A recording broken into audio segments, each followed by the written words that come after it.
好来，乡亲啊，咱继续来看，伫即届火车以外，上尾一位来刷出着事故现场的，是21岁宪兵曾建志。伊卡伫第6节的车厢卡4天，早暝来伊陵到台东的殡仪馆，伫咧头7进前总算会当转去厝咯。台东宪兵队伫咧殡仪馆的头前列队，向曾建志来致敬，用军礼送伊最后一程。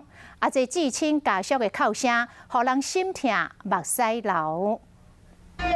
到家了！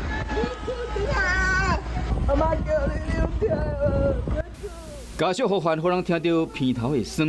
21岁宪兵上兵曾建志，徛伫头路国号第6节的车厢有4天，伫车5互人刷出来，成为第50位罹难者。家属嘛伫头7进前，将曾建志移回故乡台东。 入殡仪馆前，先回转去看一下，所有亲人厝边拢摕菊花伫等伊。灵车由警察车护送伫转去进前，因为曾建志在生时伫台东宪兵队服务，所以讲车辆嘛特别驶过宪兵队伊同袍，伫门口列队敬礼。走马灯阁特别拍曾建志上兵任务完成。